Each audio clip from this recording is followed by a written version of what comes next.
In the thin membrane between suburban solace and a mundane nightmare, I found myself embroiled in an unexpected conflict. Our street had the deceptive charm of tranquility, with houses that smiled in neat rows, their faces washed in pastel hues. Lawns were trimmed with a precision that suggested an unspoken competition among neighbors. Though no one ever mentioned it, it was the kind of neighborhood where people nodded in passing. But real conversations were rare. My home, at the end of a cul-de-sac, had become my sanctuary. Its walls held the echoes of solitude I had grown to cherish. The hedges that lined my property were not just plants, but sentinels of privacy, carefully nurtured to create a green barricade against the world.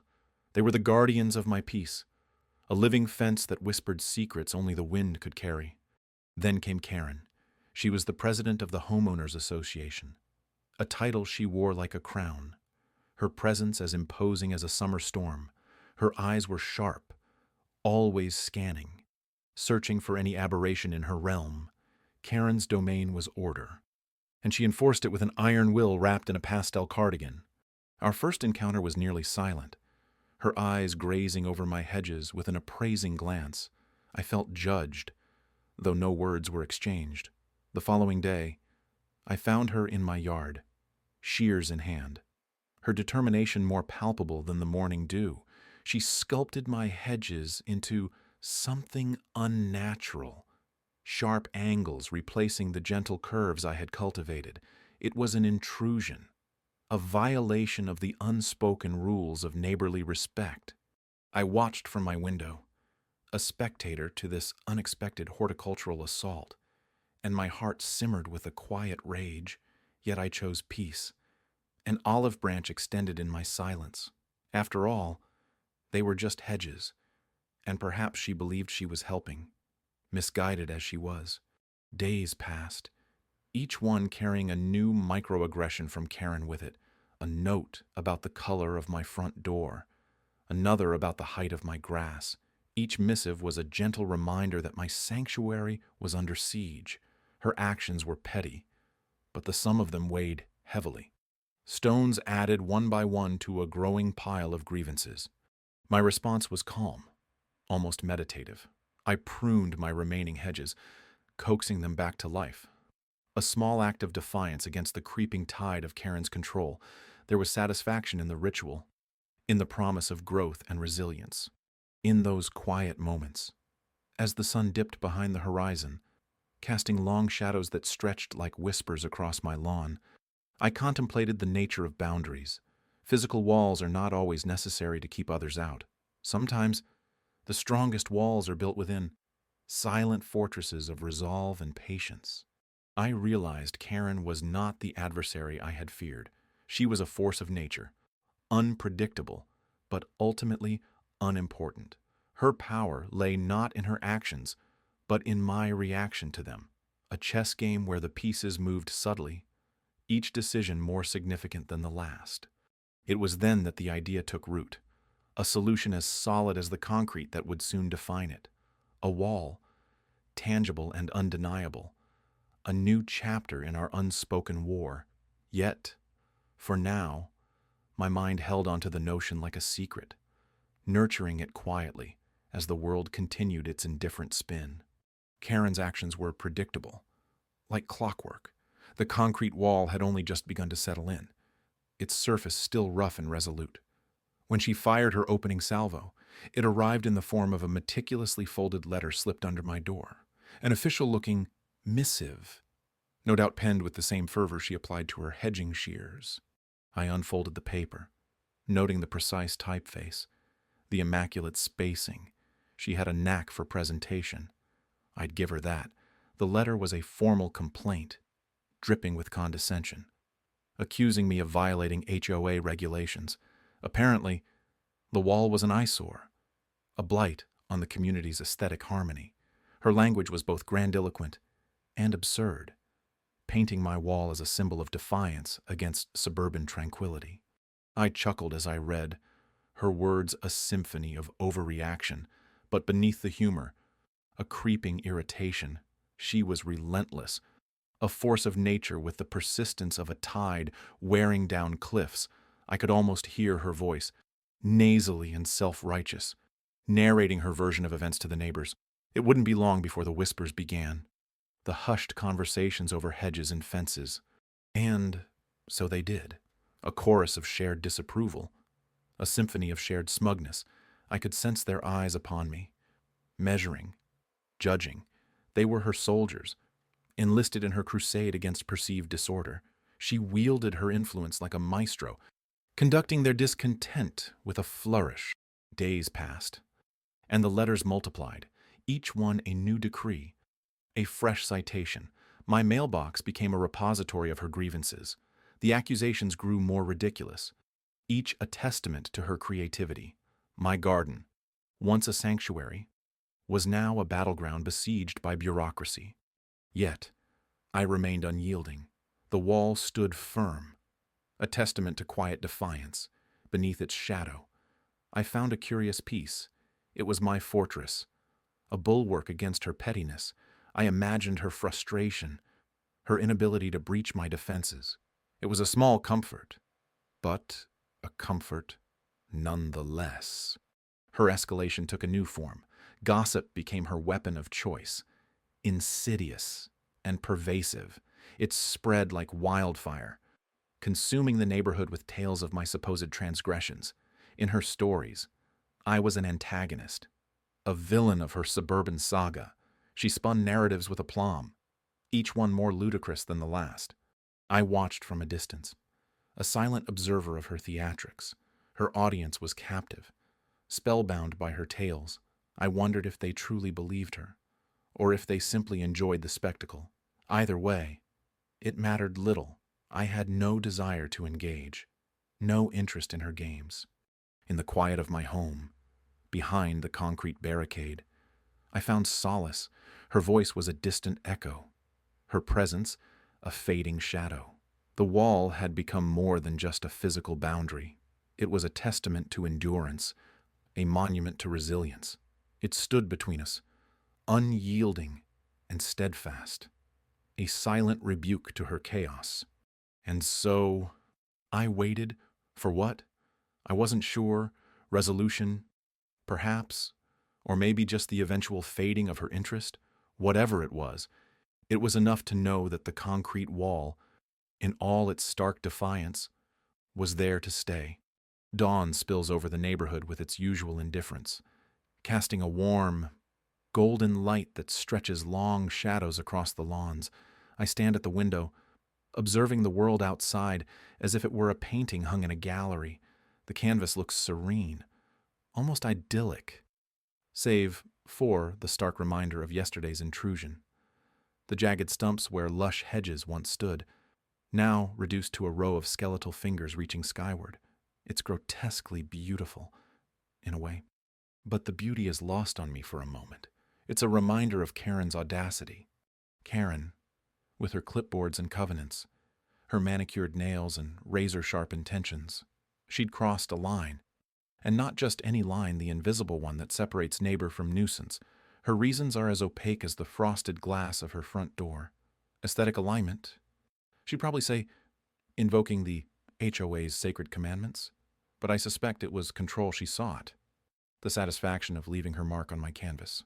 I take a deep breath, feeling the coolness of the floor beneath my feet. There's a chill in the air that whispers of change, and for once, it's not unwelcome. I've devised a response that's as much about reclaiming my space as it is about teaching a lesson. The irony is in its permanence, a monument to the folly of unwarranted intervention.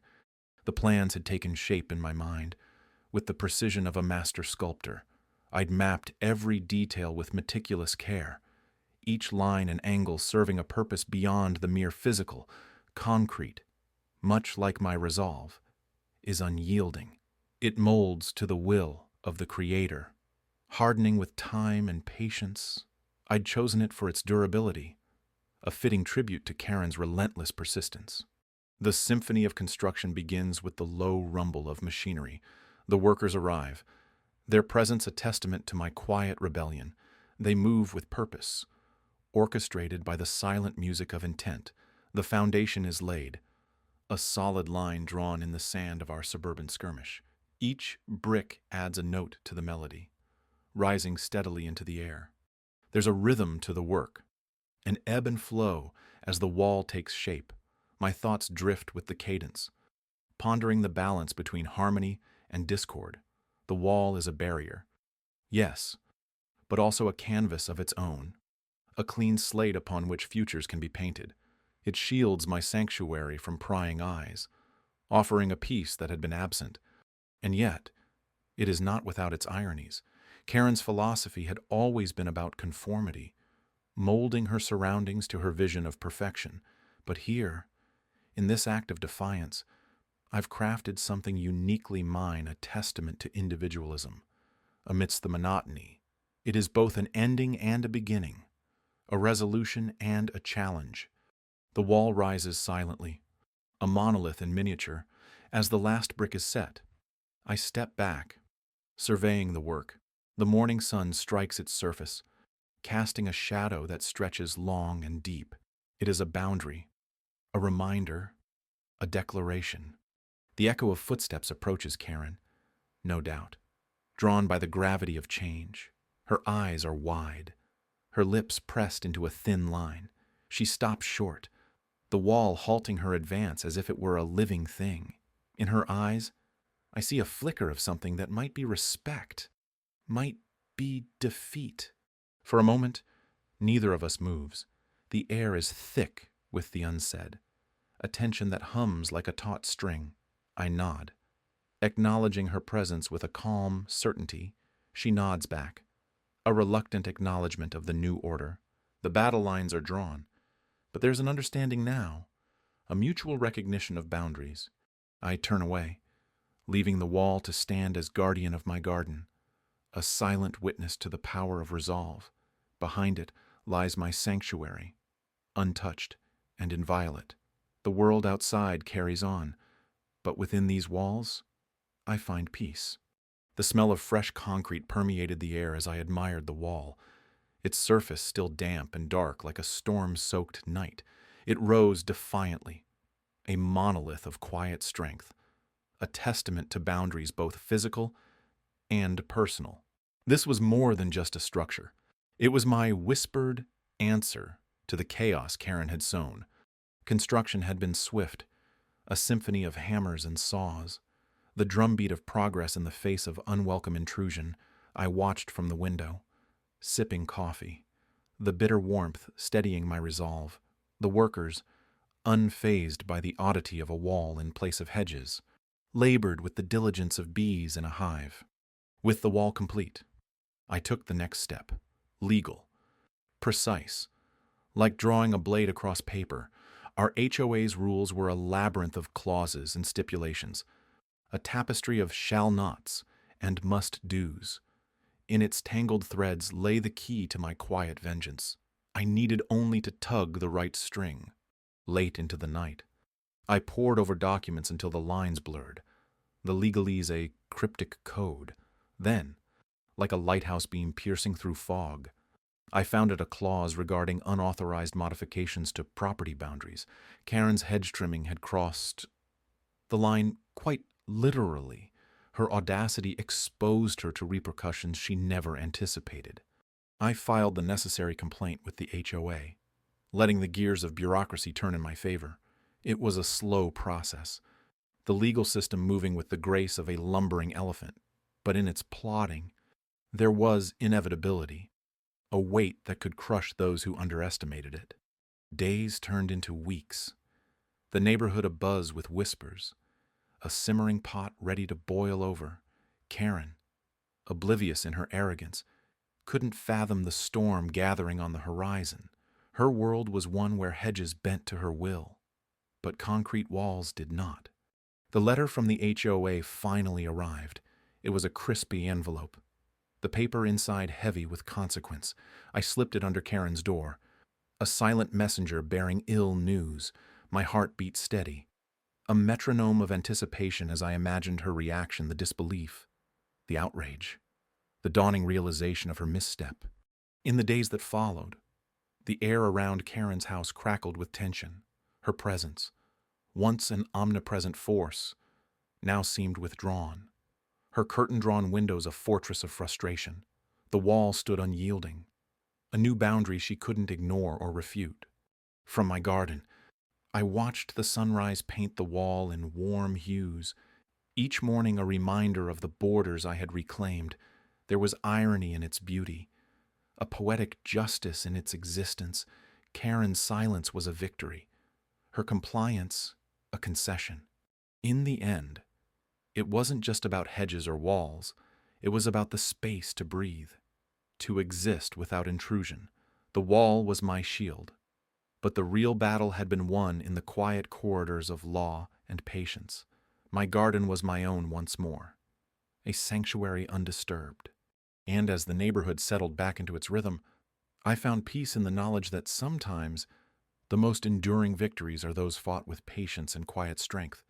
The days after the wall went up held a peculiar silence, as if the entire neighborhood was holding its breath, waiting for Karen's next move. Her bold intrusion had been met with a concrete rebuttal, and now I was curious who would blink first. I didn't have to wait long.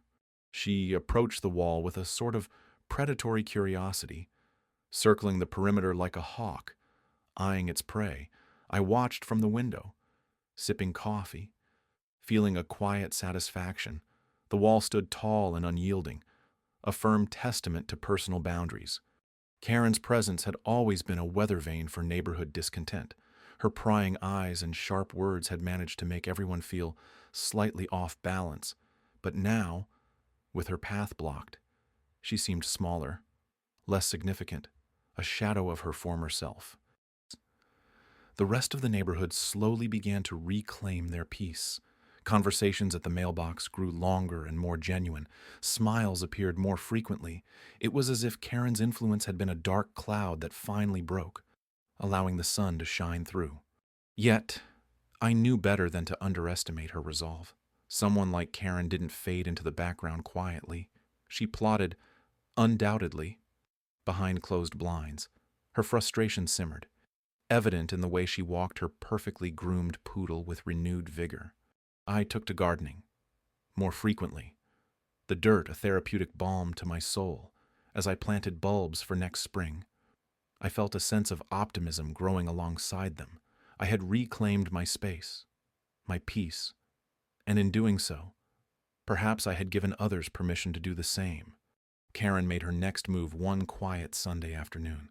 I heard the clatter before the crash, like the first rumblings of a storm breaking loose. I went out to find her with a sledgehammer, an absurd image of defiance and desperation. She was tired, a warrior on her last leg, but her eyes blazed with determination. "Enough," she shouted, a single word echoing with all her pent-up fury. It was powerful in its simplicity, yet telling in its futility. She hadn't realized she had already lost. I stood there, silent, letting the scene unfold. There comes a time when words are inadequate, when silence speaks louder than protest. I could see hesitation flicker across her face, a crack in the facade. The neighborhood, too, had gathered silently, watching with a shared understanding. The irony was not lost on any of us. Karen's battle had never been with the wall, but with herself. In her pursuit of control, she had built her own prison. As she lowered the sledgehammer, resignation crept into her posture. Her defeat was palpable, a quiet surrender that rippled through the onlookers. One by one, they turned away, retreating to their homes, their lives, their newfound peace. I watched her retreat across the street, her shoulders hunched against the weight of her own making. The wall stood unscathed, a monument not just of concrete and mortar, but of resilience and respect.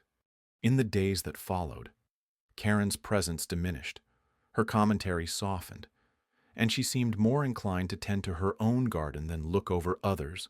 Perhaps she understood, finally, that boundaries are not to be crossed recklessly, but respected. The neighborhood continued to bloom, the wall a silent guardian.